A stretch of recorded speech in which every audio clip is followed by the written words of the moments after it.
Saat orang lain masih berjuang untuk bertahan hidup di alam liar, seorang pria datang sendirian ke hutan, menghabiskan 2,5 tahun untuk membangun rumah baru untuk dirinya sendiri, dengan fasilitas yang lengkap di dalamnya. Di sampingnya ada kebun sayur sendiri dan di bagian bawah, terdapat ruang bawah tanah untuk menyimpan makanan, sehingga dia bisa tinggal di sini seumur hidup, tanpa masalah.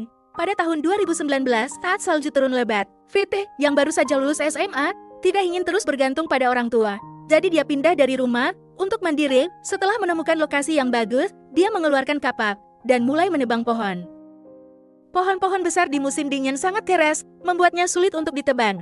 Hanya untuk menjatuhkan satu pohon kecil saja memerlukan waktu hampir setengah hari. Untungnya, di usia 20 tahun, dia masih memiliki stamina yang cukup dan banyak waktu untuk bekerja. Terkadang keberuntungannya baik, seringkali dia menemukan pohon yang tumbang secara alami. Selama beberapa waktu berikutnya, Faith tidak hanya menebang pohon, tetapi juga menguliti kayu bulat. Begitu musim dingin berlalu, pada awal musim semi tahun berikutnya, dia sudah memiliki cukup banyak kayu bulat yang telah dikuliti. Keluarganya sangat mendukung keputusannya untuk mandiri meskipun tidak ada dukungan tenaga. Tetapi ada beberapa bantuan materi, seperti traktor ini, yang merupakan hadiah dari ayahnya untuk hidup mandiri, yang jelas sangat memudahkan pengangkutan kayu. Setelah mengangkut semua bahan kembali ke kamp, Faith mulai menggali lubang di tanah untuk meletakkan bahan fondasi rumahnya. Dia memilih menggunakan semen karena kekuatannya jauh lebih baik dibandingkan pasir. Dengan teliti, dia juga tidak lupa menaburkan beberapa kerikil ke dalamnya yang dapat mencegah penurunan beban. Setelah dituangkan hingga rata dengan permukaan tanah, dia meletakkan cetakan di atasnya, lalu melanjutkan dengan memperkuat menggunakan beton. Dengan cara ini, rumah kecil yang dibangunnya bisa menampung 10 orang. Karena semen yang dibawanya tidak banyak, bagian yang tersisa hanya bisa dibuat dari 10 balok. Tampaknya membangun rumah ini menghabiskan banyak anggarannya. Setelah selesai, luas seluruh rumah kecil itu bisa terlihat dengan jelas. Memanfaatkan musim semi yang segar, dia juga mengumpulkan batu bata di sekitar untuk memudahkan pengisian dinding. Selanjutnya, Faith menggunakan pahat untuk membelah kayu bulat menjadi 2 untuk membuat balok lantai rumah kayu. Karena tidak memiliki alat listrik, mengolah satu batang kayu memerlukan waktu 2,5 jam dan dia juga harus menggunakan kapak untuk merapikan serat kayu. Melihat ini, saya ingin sekali memberinya alat yang lebih baik saat lelah. Hanya dengan secangkir jus dirte, dia bisa kembali bertenaga. Saat melanjutkan untuk membangun ke atas, Faith perlu menggunakan garis melingkar, lalu mengukir bagian yang berlebih tanpa kesalahan, sehingga saat dipasang, semuanya pas dengan rapat dan dia mengisi celah-celah dengan lumut. Tidak perlu khawatir tentang masalah pemanasan. Proses yang paling memakan waktu adalah membuat alur, mengebor, dan mengikat dengan paku kayu, karena ini adalah rumah pertamanya. Pekerjaan rumah adalah prioritas utama. Saat musim dingin tiba, dinding sudah dibangun setinggi setengah badan. Ketika musim semi tahun baru tiba, Faith baru melanjutkan untuk menyelesaikan dindingnya, karena hanya dia seorang. Dia hanya bisa menambah 1 lapisan setiap hari, dan semakin tinggi, semakin sulit untuk dibangun. Untuk itu, dia menggunakan 2 batang kayu untuk membuat alat rel sederhana, meskipun terlihat masih sulit, tetapi relatif lebih mudah dibandingkan sebelumnya. Dia juga menyempatkan diri untuk menunjukkan trik melempar kapak kepada penggemarnya, menunggu hingga kayu bulat terakhir, untuk dinding juga terpasang. Faith tidak terburu-buru untuk menyelesaikan atap. Sebaliknya, dia terlebih dahulu membuat jendela untuk rumah kayunya. 4 dinding yang dibangunnya selama setahun, tetapi memotongnya hanya memerlukan beberapa menit. Meskipun hanya menggunakan alat manual, Faith tetap bisa memotong dengan sangat rapi.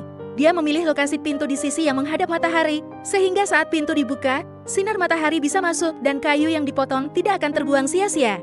Setelah dipotong kecil-kecil, kayu itu bisa digunakan sebagai kayu bakar. Lokasi rumahnya sangat bagus, tidak jauh dari sana ada sungai besar yang menjadi sumber makanan dan air tawarnya. Dia juga bisa membawa anjingnya jalan-jalan dengan bantuan ergot. Faith berhasil menangkap seekor berang-berang. Dia menghabiskan 3 hari untuk menguliti dan mengeringkannya. Dan hasilnya adalah alas duduk kulit asli yang mahal. Sangat berguna saat musim dingin tiba, saat membangun atap tempat perlindungan, karena kekuatan fisiknya terbatas.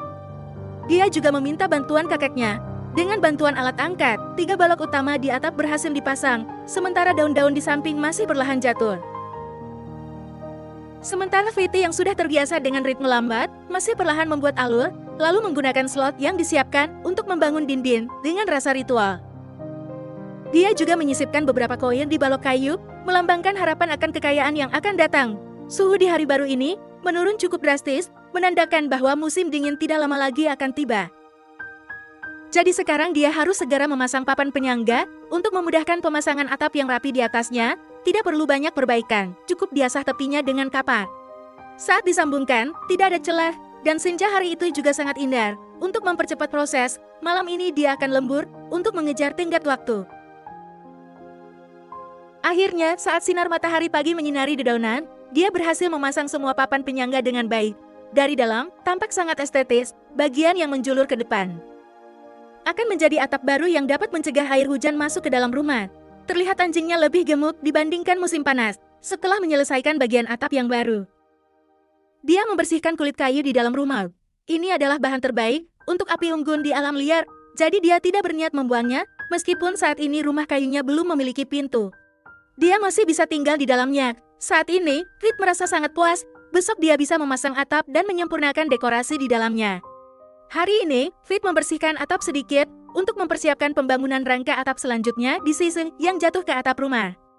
Setelah mengukur ukuran yang tepat, dia menggunakan spatula untuk membentuk sudut miring sedikit demi sedikit, sehingga saat dipasang tidak akan berguling ke sana kemari. Sebelumnya, dia terlebih dahulu menambahkan lapisan kedap air di atasnya sebagai langkah pertama untuk mencegah hujan, kemudian baru meletakkan rangka atap dengan slot yang akurat. Pemasangannya tidak ada kesalahan sedikit pun.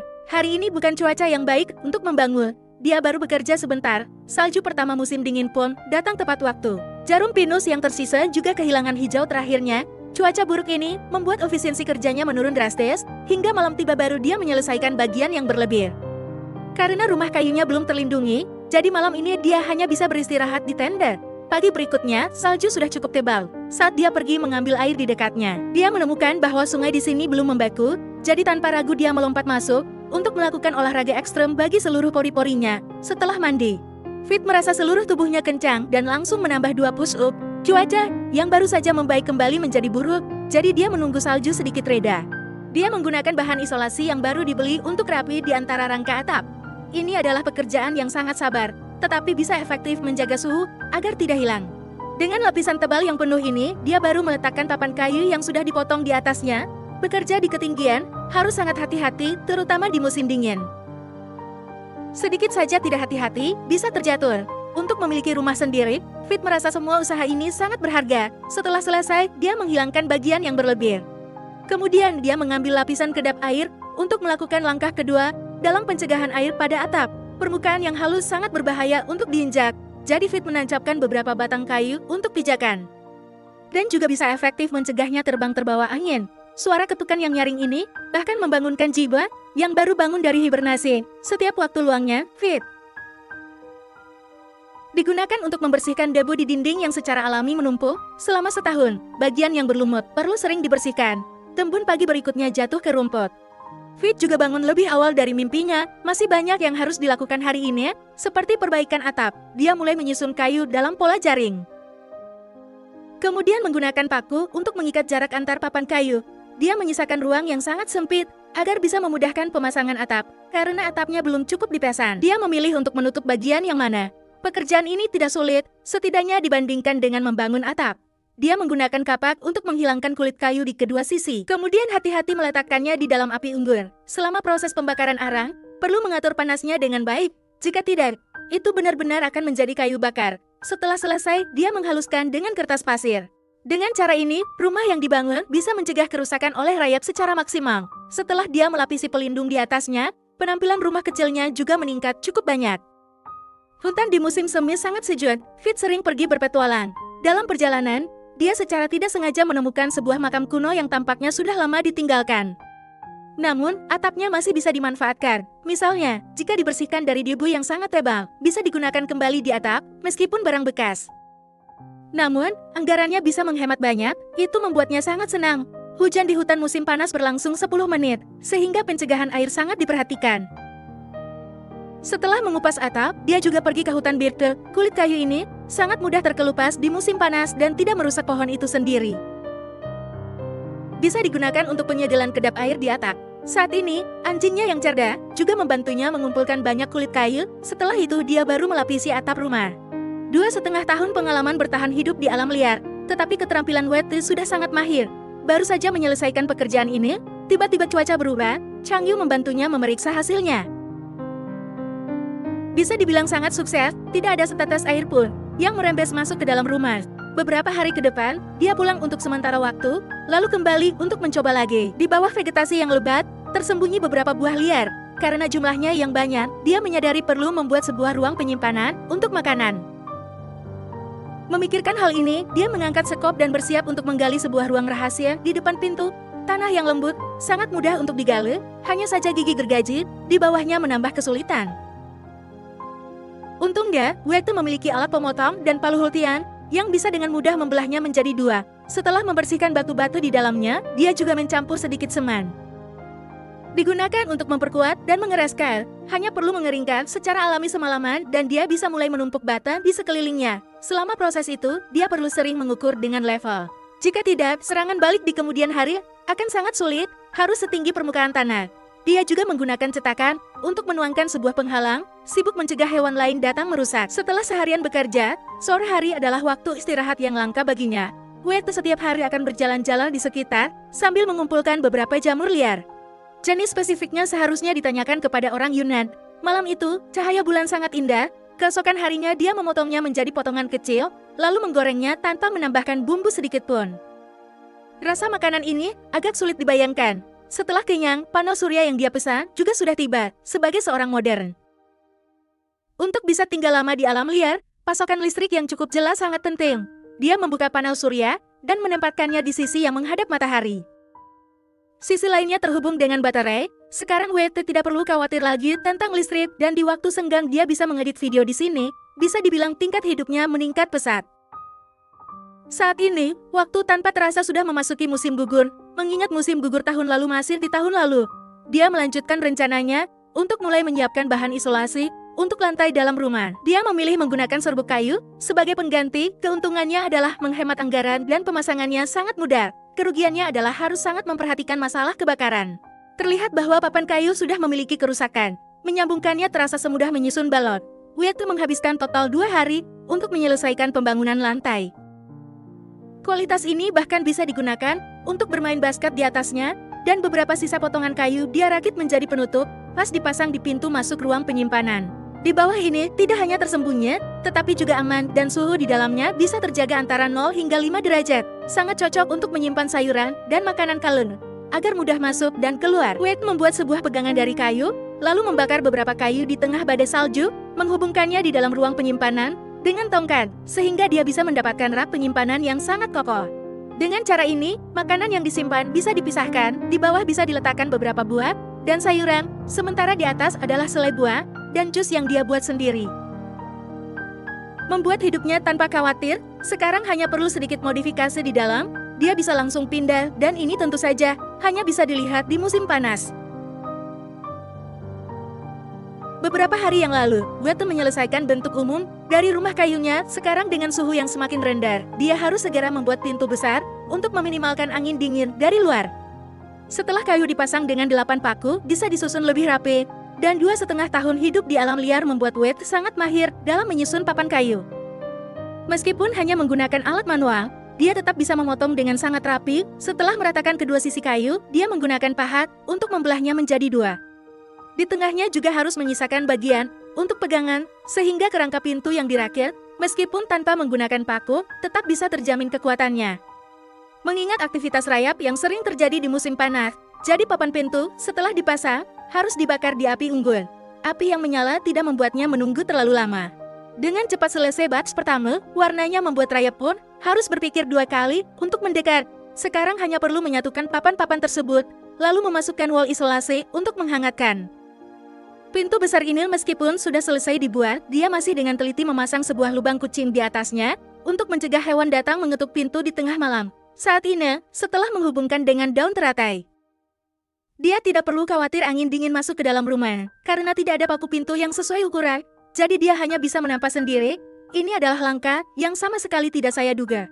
Setelah menetapkannya di lubang yang telah disiapkan, dia mencari cabang-cabang yang tidak terpakai di sekitar. Pertama membandingkan ukuran di atas, memastikan tidak ada masalah, baru menggunakan pisau untuk mengupas kulitnya. Sesuai kebiasaan, setelah selesai harus membuatnya berwarna seperti dibakar. Warna yang terkarbonasi sangat indah dan kombinasi warnanya yang vintage bisa sangat cocok dengan pintu besar. Namun, Wete masih merasa belum cukup baik. Jadi dia memasang kunci, dan lubang kunci tersembunyi, kunci itu juga dibuatnya sendiri. Ketika hari baru tiba, salju di luar sudah cukup tebal, pembangunan yang berlangsung lama terasa membosankan, cuaca ini pas untuk bersantai sejenak. Dia menunggu suhu hangat terlebih dahulu, baru kemudian mulai memasang jendela. Pekerjaan ini tidak terlalu sulit, hanya perlu memasukkan bingkai jendela yang sudah dibuat. Lalu, bagaimana dengan celah di sudut? Witte berpikir sejenak dan memutuskan untuk mengisi dengan lumut, karena membangun rumah ini menghabiskan banyak anggaran. Selain itu, lumut juga memiliki kemampuan isolasi yang tidak kalah dengan bahan isolasi. Akhirnya dalam 3 tahun sejarah, di suatu pagi yang cerah, dia berhasil menyelesaikan bentuk rumah kayunya. Untuk memberi kejutan kepada semua orang, demi merayakan momen ini, dia juga membawa peralatan untuk pergi berburu beberapa makanan hutan. Dengan suara tembakan, Witte berhasil menangkap seekor babi hutan. Melihat ukuran ini, pasti sudah tumbuh. Selama setidaknya 2,5 tahun, dia menghabiskan sehari untuk mengeluarkan isi perut dan kulitnya. Kemudian, dia meletakkannya di perapian untuk diasati. Di bagian bawah, dia juga meletakkan beberapa jarum pinul, agar aroma alami bisa meresap sambil menunggu waktu pengasapan. Witte menggunakan beberapa batu bata dan kayu sisa untuk membangun sebuah kompor sederhana, sementara tunggul pohon tua yang sudah lama ditinggalkan, hanya perlu meletakkan papan di atasnya. Kemudian, dia menggunakan spatula untuk menghilangkan permukaan dan jadilah meja makan kayu yang sempurna. Selama mengumpulkan kayu, dia juga mengumpulkan beberapa bunga kayu. Hanya makan daging bisa membosankan, bunga kayu ini bisa digunakan untuk membuat jus lemon. Pertama-tama campurkan dengan gula dan rebus dengan air, lalu tuangkan ke dalam ember untuk difermentasi. Tentu saja, sebelum diminum, perlu disimpan di ruang bawah tanah agar dingin, karena minuman yang dingin lebih nikmat. Ketika sang pujaan hati mendengar kabar ini, dia juga datang bersama keluarganya untuk memberikan selamat. Untuk itu dia mengumpulkan beberapa kentang dan bawang segar dari kebun sayurnya. Semua ini ditanamnya sendiri, menjamin organik dan hijau murni. Setelah iga babi dipanggang hingga setengah matang, mereka bisa menikmati hidangan yang lezat ini. Hari ini Witte ingin beristirahat dengan baik, mempersiapkan untuk menyelesaikan semuanya besok. Hari ini Witte pergi ke kota untuk membeli beberapa bahan saat kembali langit sedang turun salju kecil. Beruntungnya bentuk rumah kayu sudah selesai, dia bisa dengan tenang membuat furnitur di dalam. Langkah pertama dia memutuskan untuk membuat meja makan, agar tidak perlu duduk di tanah setiap kali makan. Dia mulai menghaluskan 2 papan kayu tebal, agar permukaan kayu menjadi lebih halus, kemudian memotong bagian tengah yang berlebih sesuai ukuran yang telah ditentukan.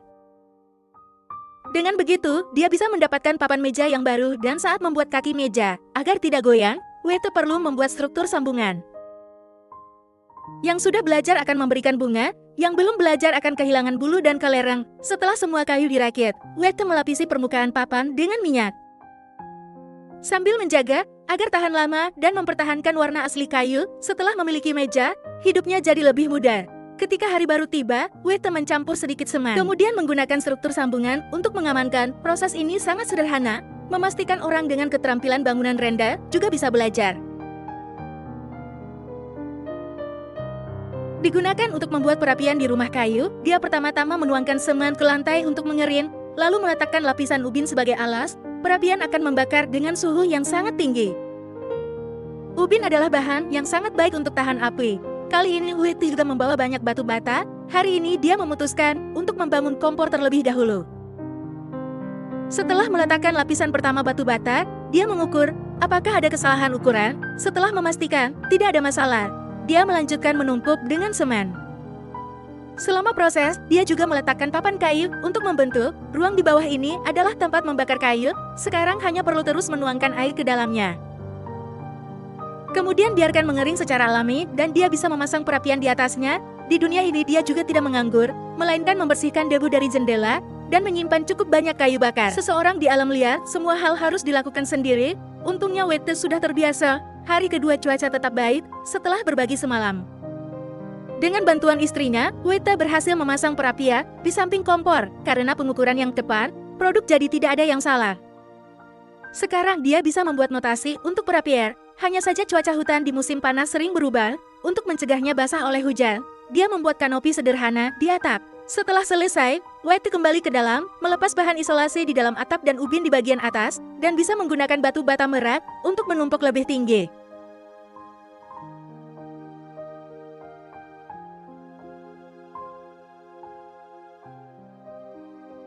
Akhirnya, berkat usaha keras keduanya, mereka berhasil memasang pipa asap dalam waktu 3 hari dan di sambungan itu, dia juga memasang sumbat karet. Tidak perlu khawatir air hujan akan merembes masuk, akhirnya Weite bisa menghela napas lega, sementara kebun sayurnya setiap hari saat waktu makan. Dia bisa memetik beberapa sayuran segar, sebagian bisa dijadikan bahan masakan dan sebagian lagi dikubur oleh Weite di tanah untuk disimpan langsung di dalam gudang. Mereka sangat senang dengan selesainya rumah baru, jadi mereka menyiapkan makan malam yang sangat mewah. Setelah memotong daging sapi dan bawang, mereka langsung memasukkannya ke dalam wajan untuk ditumis. Istrinya ingin makan rebusan untuk makan malam, jadi setelah ditumis matang, Weite memilih untuk menambahkan air dan melanjutkan memasak. Dia menyiapkan wortel sebagai pelengkap. Setelah dimasak dengan api kecil selama 30 menit, mereka bisa menikmati hidangan yang lezat ini.